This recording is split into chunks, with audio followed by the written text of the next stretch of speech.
My name is Amelia Rhodes, and I'm 29 years old. If you had asked me just a year ago what my life looked like, I would have smiled and told you it was everything I had ever dreamed of. A stable career, a man I believed was my forever, and a wedding on the horizon that felt like the final piece of a carefully constructed puzzle. Looking back now, I see the cracks were already there.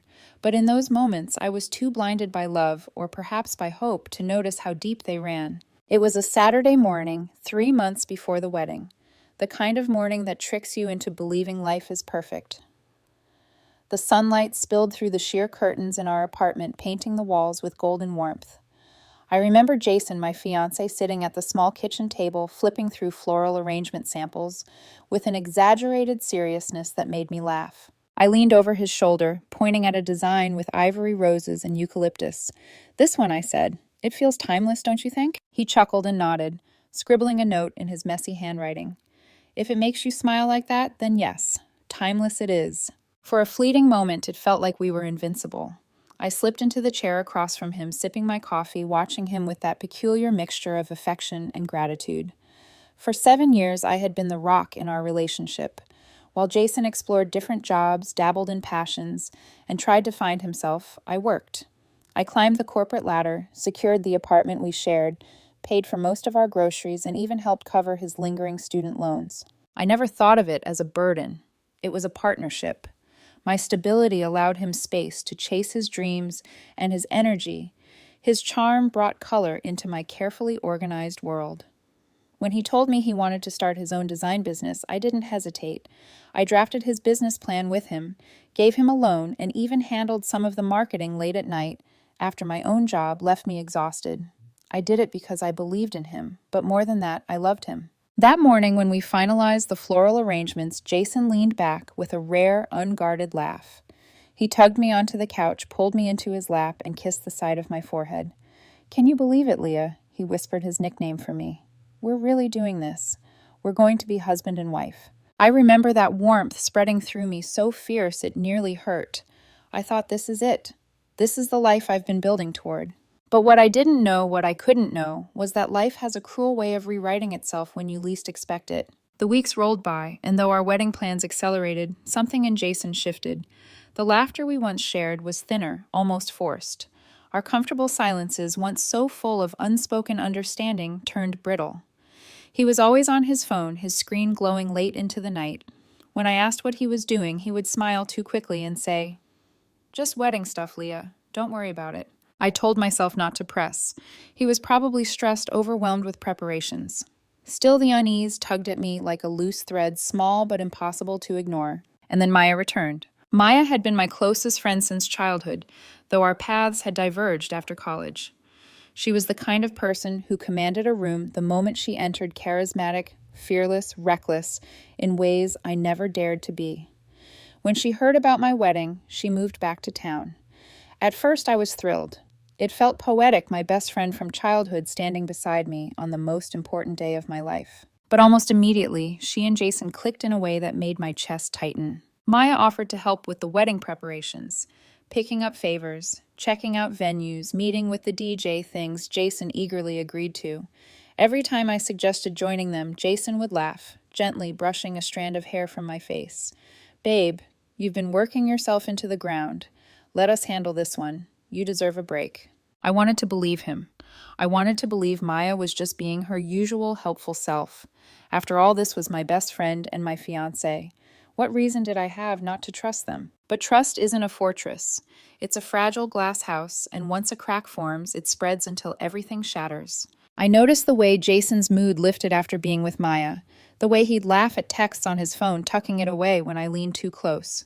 The way their names, Jason and Maya, started to twine together in conversations I wasn't a part of. One night as we folded invitations together, Jason casually remarked, "You know, Maya's so fearless. She takes risks, never hesitates.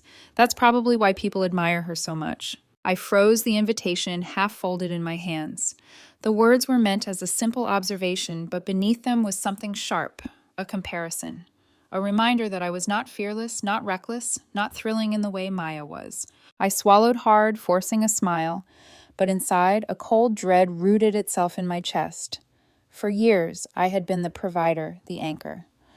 And for the first time, I wondered if Jason was starting to see that not as love, but as boredom. Still, I told myself it was stress. The wedding was approaching. Nerves made people act strangely. He chose me. I repeated like a mantra. He asked me to marry him. He wants this life with me. But as I lay awake at night, listening to the glow of his phone screen in the dark, I couldn't shake the sense that the life I thought I was building was already slipping away. That was the last truly good memory I had before everything began to unravel. At the time, I didn't know it was the beginning of the end. But sometimes endings arrive disguised as ordinary days. If the months leading up to a wedding are supposed to be the happiest in a couple's life, ours felt strangely hollow. At first, I blamed myself. I told myself maybe I'd poured so much of my energy into work that I'd lost sight of Jason.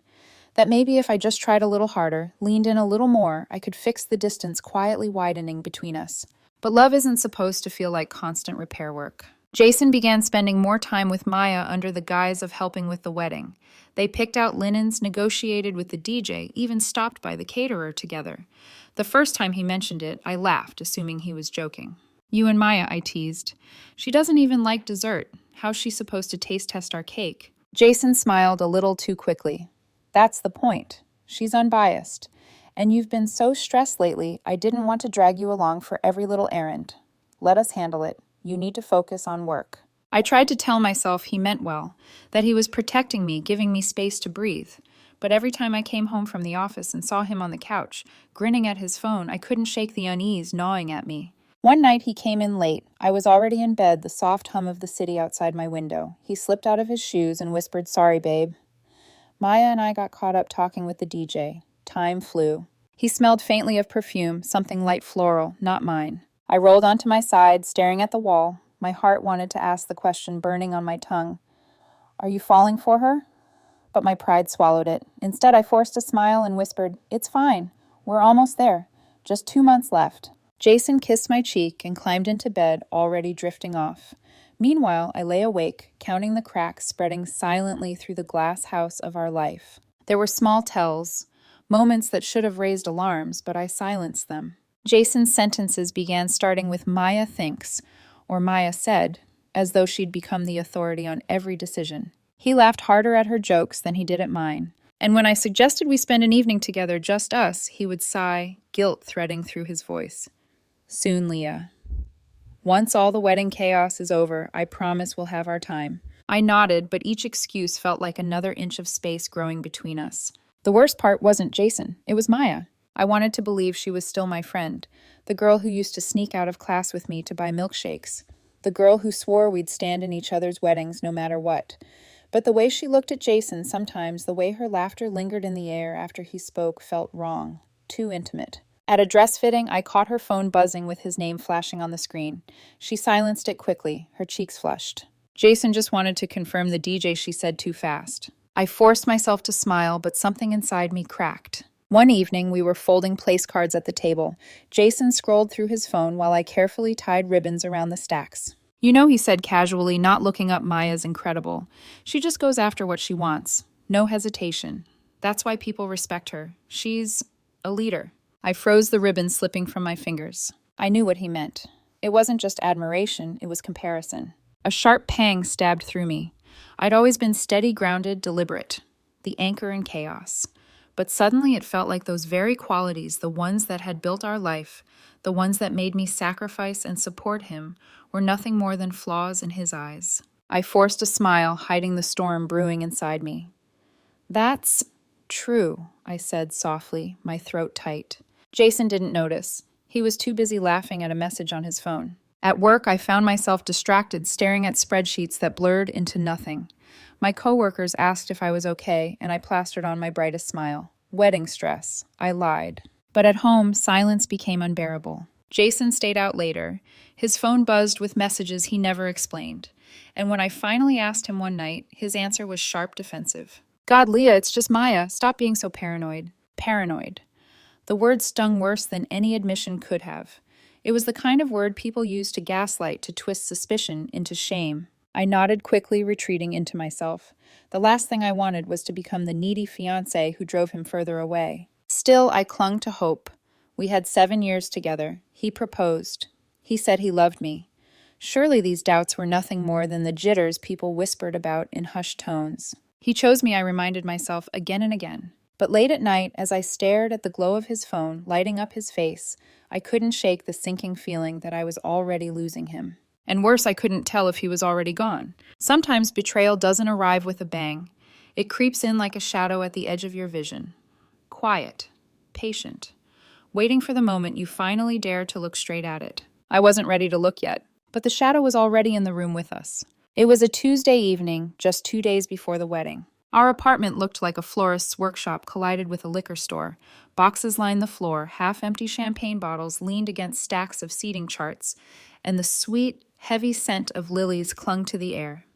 What was supposed to feel festive now felt suffocating.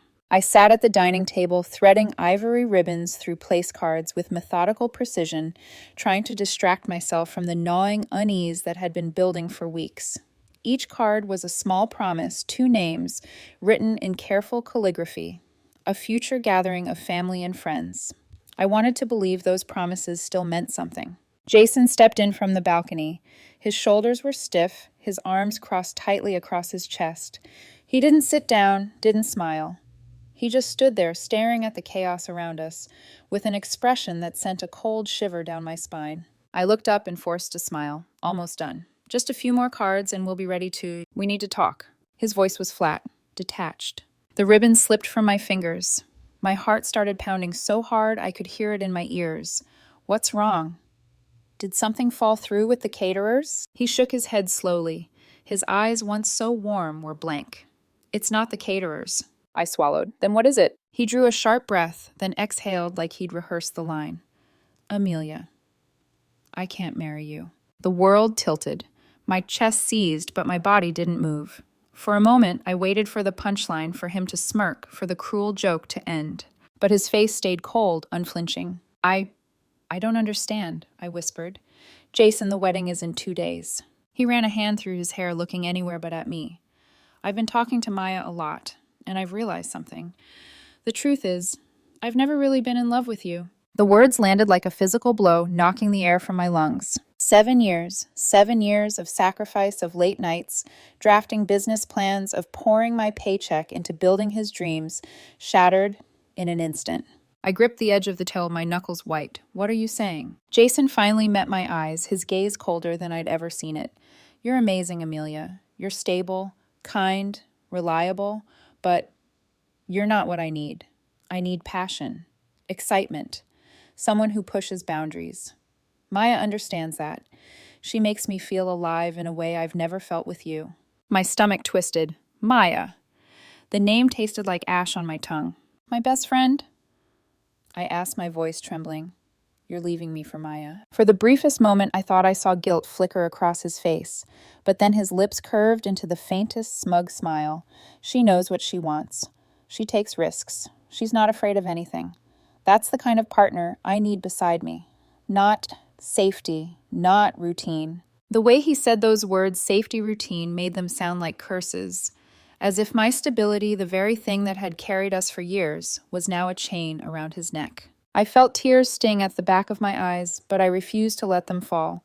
Not in front of him, not when he wanted me to break. I forced my voice to stay steady. So all of this, the flowers, the plans, the vows, it was never real to you. He shrugged, casual, almost cruel. It was nice, but it's not love, not the way it should be. For a long, heavy moment, silence hung between us. My whole world was collapsing, yet some strange calm settled over me. Maybe it was shock, or maybe it was the realization that begging wouldn't change a thing. I straightened in my chair, my hand still on the stack of place cards. My voice, when it came, surprised me with its quiet strength. All right. Jason blinked, startled. All right, that's it. I gathered the cards into a neat pile and set them gently in a box. If this is what you want, then I won't stand in your way. I'll be out by tomorrow morning. His brows furrowed. He'd expected rage, pleading, anything but this. Amelia, no. I stood meeting his eyes with a clarity I didn't know I had in me. You've made your choice, and in a way, you've done me a favor. You freed me from a lie I didn't even know I was living. For the first time that night, Jason looked unsettled. He opened his mouth, but no words came. I walked to the bedroom, pulled a duffel bag from the closet, and began folding my clothes with mechanical precision. He hovered in the doorway, guilt softening his voice. Leah, are you okay? I didn't look up. I will be. He shifted awkward. I'm sorry. I know this is a lot. This isn't about me not being enough, I said, finally turning to face him. This is about you needing more than anyone could give you, and someday you'll realize that's not passion, it's selfishness. His face paled, but I didn't stay to watch. I zipped the bag and returned to the living room, setting the key to our apartment on the counter. Goodbye, Jason. I spent that night on the couch, staring at the ceiling while he moved quietly in the other room. There were no tears, no shouting. Just the steady beat of my own heart reminding me I was still alive, even if the life I'd built was gone. By morning, I carried my bag out the door. I didn't look back. The silence that followed was both devastating and liberating. Devastating because the man I loved had chosen betrayal over honesty. Liberating because I knew deep down I hadn't lost him. I'd lost an illusion. And sometimes losing an illusion is the first step to finding yourself. When I closed the door behind me that morning, duffel bag slung over my shoulder, I thought the silence would crush me. 7 years of my life had just ended with a sentence. A wedding dismantled, a future erased. The air outside was sharp, almost mocking in its freshness. People hurried down the street, sipping coffee, talking on phones, laughing, as though the world hadn't just split open inside me. I wanted to scream at them, "Don't you see my life is over?" But instead I kept walking. I moved into a small apartment across town, a one-bedroom with creaking floors and walls, thin enough to hear the neighbor's television through. It wasn't much, but it was mine. No ghosts of wedding flowers, no scent of lilies, no shared keys, resting like accusations on the counter. The first nights were the hardest. I'd lie in bed staring at the ceiling, my mind replaying Jason's words like a cruel tape on loop. I've never really loved you. Maya makes me feel alive. There were no tears, not at first, just a hollow ache, grief without release. My phone buzzed constantly, Jason, Maya, mutual friends, even his mother. I turned the screen face down, each vibration like a gnat I refused to swat. I didn't block them yet, not because I wanted to read the messages, but because I wanted the sound of them begging to remind me, "You did this, Jason, not me." Eventually, I did block them. Him, her, all of them. Silence fell, and though it was suffocating at first, it slowly began to feel like freedom. I threw myself into work. If love had betrayed me, then maybe work could save me. I arrived early, stayed late, buried myself in projects until the numbers blurred and my body ached. My manager noticed, and within 6 months I was promoted. It wasn't just the hours, it was the fire. Every ounce of energy I had, once poured into Jason's dreams, was now mine. The business plan I'd once written for him, I adapted the format to my own proposals, pushing new initiatives at work. The marketing tricks I'd stayed up late doing for his side hustle, I used them to make my team stand out. Bit by bit, I built something of my own, something no one could take away from me. Still, the ghosts lingered. Some nights, I'd walk past bridal shops, their windows filled with white gowns glowing under the fluorescent lights. My chest would tighten, my breath catch. For a heartbeat, I'd imagine myself in one lace, trailing behind flowers in hand, Jason's smile waiting at the end of the aisle. Then I'd blink and the image would vanish, replaced by the memory of his cold, detached face, the way he'd said, "I've never loved you." I'd keep walking, shoulders squared, forcing each step until the ache dulled. It wasn't all bleak. There were moments small, unexpected, where light pierced the fog. An old coworker invited me to a trivia night, and I laughed harder than I had in months. A stranger complimented my jacket on the subway, and I caught myself smiling the rest of the ride. I started buying flowers for myself.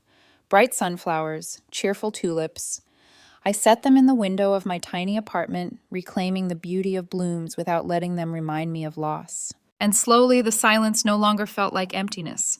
It felt like space. Space to breathe, to rebuild, to rediscover who I was without being Jason's anchor. A year passed. On the anniversary of what would have been my wedding day, I lit a candle in my apartment. Not for mourning, but for release. I whispered into the flickering light, "I loved you once, and I let you go. That will be the last gift I ever give you." And with that, I blew it out. By then, Jason and Maya were little more than names. I avoided in conversations ghosts whispered about by mutual friends I no longer kept in close touch. I didn't ask. I didn't want to know. But the universe has a way of delivering information whether you want it or not. One afternoon over coffee with an old college friend, I heard it. The first crack in their picture-perfect fantasy. Hey, my friend said cautiously, eyes flicking to mine. I heard about Jason. Is it true things didn't work out with Maya? I stirred my coffee slowly, keeping my face neutral. I wouldn't know. We don't speak. She hesitated. Well, apparently it's bad. Really bad. I nodded politely, changing the subject. But her words lingered long after I left the cafe. For the first time in months, curiosity stirred in me. Not longing, not hope, just a quiet, steady question. What happens when two people build a future on betrayal? I didn't have to wait long for the answer. Rumors have a way of finding you even when you swear you don't care. At first, the news came in fragments like whispers carried by the wind. A former coworker mentioned seeing Maya alone at a cafe, looking frazzled. A mutual acquaintance casually dropped that Jason's business wasn't going as planned. Each tidbit felt like a breadcrumb leading to a feast of poetic justice. I never asked for details, but the details came anyway. Maya had always thrived on risk. She lived for it, the thrill of diving headfirst without checking if the water was shallow. Jason once admired that recklessness, called it passion-drive leadership. But admiration has a short shelf life when bills start piling up. Her latest venture, some half-baked luxury event startup, had already drained the savings Jason brought into their relationship. Worse, she convinced him to co-sign loans, promising, "This time it'll take off. We'll be unstoppable." But instead of unstoppable, they became immovable, crushed under the weight of debt. One scheme collapsed after another. Creditors began circling. Lawsuits loomed. And through it all, Maya did what she'd always done best. She looked out for herself. The story I eventually pieced together painted a clear picture. Jason, the man who once told me I was too safe, too boring, had gambled everything on chaos. He left stability for fireworks and discovered fireworks burn out fast, leaving nothing but smoke and ash. When the lawsuits hit, Maya vanished. No dramatic farewell, no confrontation. She simply packed her things, deleted her accounts, and disappeared. Jason was left behind holding the bag quite literally of debt with his name stamped all over it. The irony was almost too perfect. I should have felt vindicated. And in a way I did. Nights when I sat in my apartment sipping wine after a long day at work, I'd allow myself the smallest smile. Karma doesn't always come when you want it to, but sometimes it arrives right on schedule, gift-wrapped in poetic symmetry. But alongside the satisfaction was something else, a cold, detached pity. Because even as I reveled in the justice of it all, I couldn't ignore the truth. Jason's downfall wasn't just bad luck, it was a reflection of the man he'd become, or perhaps the man he always was, hidden beneath the comfort I provided for so long. A year earlier, I would have rushed to fix it. I would have offered money advice, long nights of planning spreadsheets just to prop him up again. That's who I was then, the rock, the caretaker, the steady ground he trampled without hesitation. But that Amelia was gone. The silence I'd cultivated wasn't just protection, it was transformation.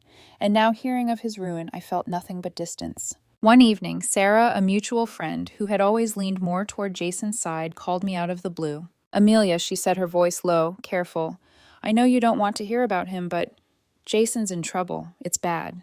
He's drowning." I pressed the phone to my ear, my expression unreadable. "That's unfortunate," I said evenly. There was a pause, as if she expected me to crack, to show even a flicker of the woman I once was. Finally, she whispered, "I think he really regrets what he did to you."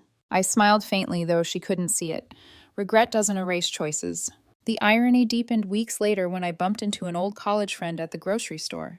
She leaned across the cart, eyes wide with gossip. "Did you hear Maya left town? No one knows where she is. Jason's been begging around trying to get people to invest in his new idea, but—" She lowered her voice. "No one trusts him anymore. He's a mess." I nodded politely, pretending it was casual news, though inside I felt the sharp sting of satisfaction. This was the man who told me I was boring, who discarded my loyalty for borrowed excitement. And now the excitement had abandoned him too. At night, in the quiet of my apartment, I thought back to the version of me who had folded invitations at a dining table holding back tears while Jason told me he'd never loved me. That woman had believed she'd lost everything. But sitting there now, steady in my career, secure in myself, I realized it was Jason who had lost everything. Not just me. Not just the life we could have built, but the very stability he had mocked. The safety net he assumed would always be there when he fell. Without me, he had nothing to catch him. The final piece of news came from Sarah again. She messaged me late one night. "Maya drained his accounts. He's living with his parents again. The business is gone. He's completely alone." I stared at the words on my screen, my lips curving into a quiet, almost bittersweet smile. Alone. Exactly as he'd left me. For months, I heard nothing more. I thought maybe finally the universe had tied the bow on this twisted gift of closure. But then one evening, my phone lit up with a name I hadn't seen in over a year. Jason. Blocked, yes, but through an unknown number this time. The first message, "Hey Amelia, please, just hear me out." Then another, "I'm sorry, I was wrong about everything." And another, "You were the best thing that ever happened to me. I didn't see it then, but I do now." I set the phone down on the counter, my chest calm, my pulse steady. The shadows that had once haunted me were gone. All that was left was a choice. To answer, or to let silence be my reply. I chose silence. But Jason, he wasn't done yet. The first text was easy to ignore. "Hey Amelia, please, just hear me out." The number was unfamiliar, but I knew immediately who it was. The clipped way he wrote my name, no nickname, no warmth. Just a plea disguised as formality. I set the phone down without replying. Silence was my answer. The next day, another message arrived. "I'm sorry, I was wrong about everything." Then another just hours later. "You were the best thing that ever happened to me. I didn't see it then, but I do now." I watched the words appear like cracks in the screen. Once upon a time, they would have shattered me.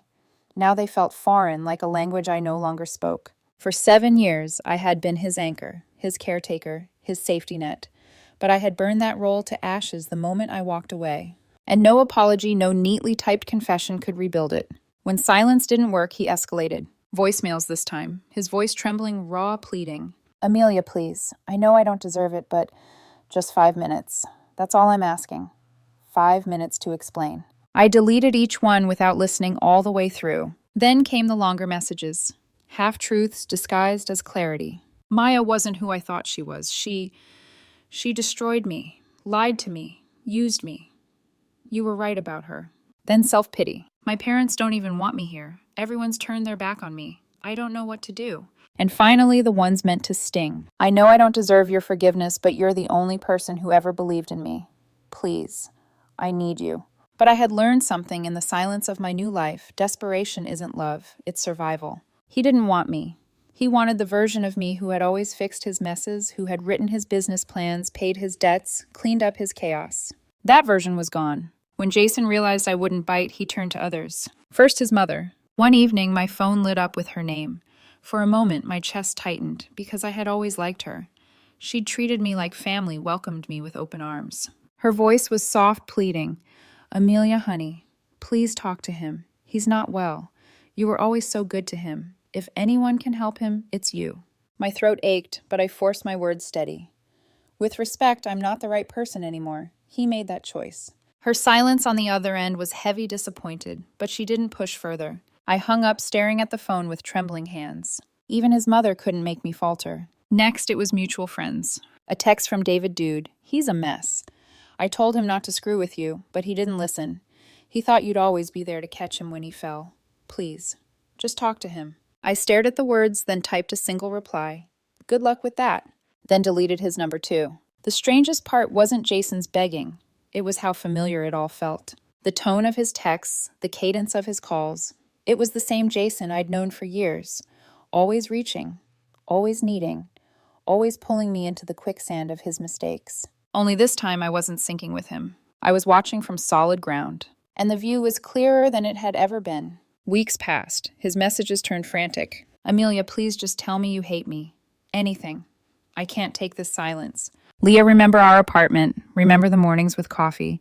Please just tell me it wasn't all fake. I'll do anything. Therapy. Pay you back. Start over. Just don't shut me out." But I did shut him out. Every time. Not out of cruelty, but because silence was the only answer that fit. Then one afternoon, he crossed the line I knew he eventually would.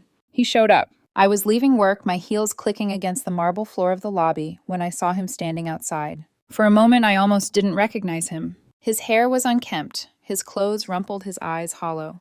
The smug man who once called me boring was gone. In his place stood someone smaller, broken. "Amelia," he breathed, stepping forward. His voice cracked. "Please, just give me 5 minutes." I tightened my grip on my bag, my expression cool. "I don't have 5 minutes for you." He flinched, as if the words themselves cut him.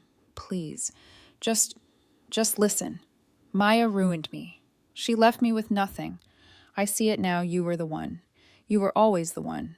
I was blind. I was stupid. Please give me another chance. For a moment, I just looked at him, not with rage, not with pity, just clarity. He wasn't begging for me. He was begging for the safety I once gave him, and that was gone forever. Jason, I said softly, almost kindly, you don't need me. You need to learn how to stand on your own.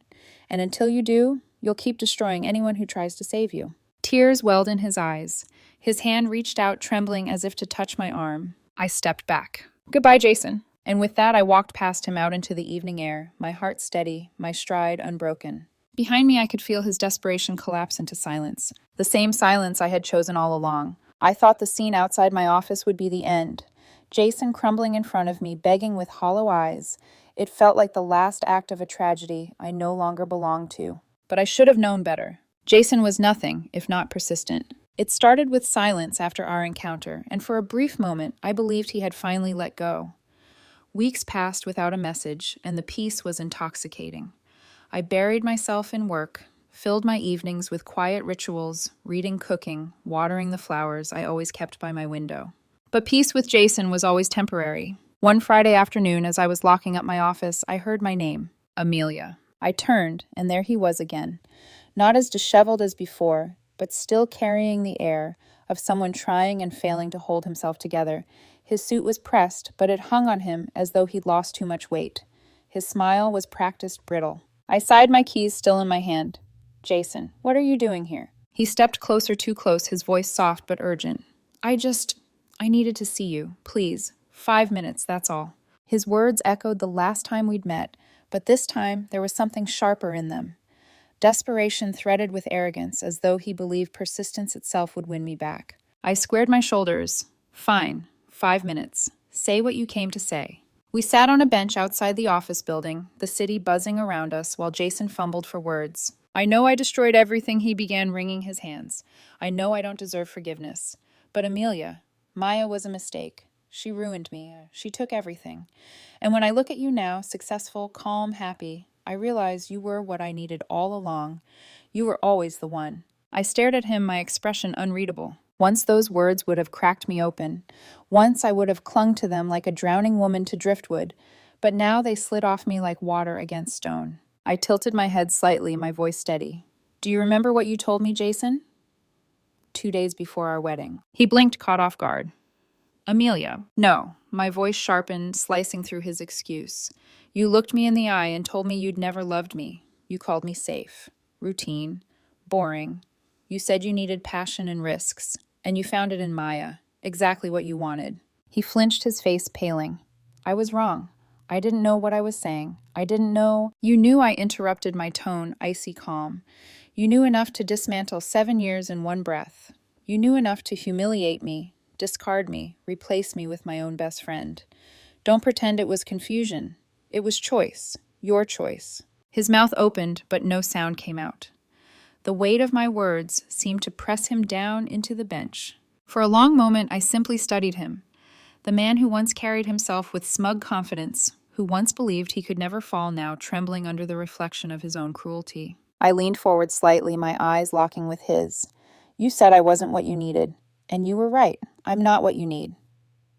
But here's the difference, Jason. You're not what I need either. Not anymore. Not ever again. Tears welled in his eyes, his voice breaking. Amelia, please, don't say that. I can change. I'll do anything. Therapy work, whatever it takes. Just give me a chance to prove it. I sat back, a faint smile tugging at my lips, not out of amusement, but out of clarity. You don't need to prove anything to me, I said softly, because I don't care anymore. He froze, the words landing heavier than any insult. Don't you see, I continued. That's the real ending to our story. Not you begging, not me forgiving, not some grand reconciliation. The ending is indifference. You don't matter to me anymore, Jason. Not in the way you once did. Not in any way at all. His face crumpled, his body folding in on itself. He looked smaller than I'd ever seen him. I stood adjusting the strap of my bag. You got exactly what you said you wanted. Passion, risk, chaos. And it destroyed you. But don't make the mistake of thinking you can crawl back to me now. My life isn't a safety net for your bad decisions. For a long moment, he just sat there staring at the ground, his shoulders shaking. I looked at him one last time, not with anger, not with pity, just with the finality of someone who has truly moved on. Goodbye, Jason. And then I walked away, the city lights gleaming against the evening sky, each step carrying me further from the wreckage of a life I no longer belonged to. Behind me, Jason remained on that bench, swallowed by the very silence he once forced on me. Only this time it was permanent. The night I walked away from Jason for the last time, I expected to feel a void. 7 years is a long time to carry someone's dreams, to be their foundation, their safety net, their mirror. I thought cutting that tie for good would leave me hollow. But it didn't. It left me lighter. In the weeks that followed, I noticed something I hadn't in years. Silence could be beautiful. The absence of his texts, his calls, his constant needs wasn't emptiness. It was space. Space to think, to breathe, to hear my own voice again without it being drowned out by his. I filled that silence with small rituals. Saturday mornings meant fresh flowers from the corner market. Weeknights became experiments in cooking dishes I'd never tried before, saffron risotto spiced lentil stew recipes that once would have intimidated me. Each small act was a quiet rebellion against the version of myself who had lived only to hold someone else up. Work thrived. The promotion I'd earned months earlier became a stepping stone to something bigger, a leadership role that forced me to trust myself in ways I once reserved only for Jason. I wasn't just the stable one anymore. I was decisive, innovative, respected. My coworkers began turning to me for guidance, and for the first time I realized I had always been a leader. I'd just hidden that truth behind someone else's shadow. One evening, as I walked home through the city streets, the golden hour painting everything in warm light, I caught my reflection in a shop window. I stopped staring. The woman looking back at me wasn't the Amelia who once tied ribbons around wedding invitations while her fiancé texted another woman.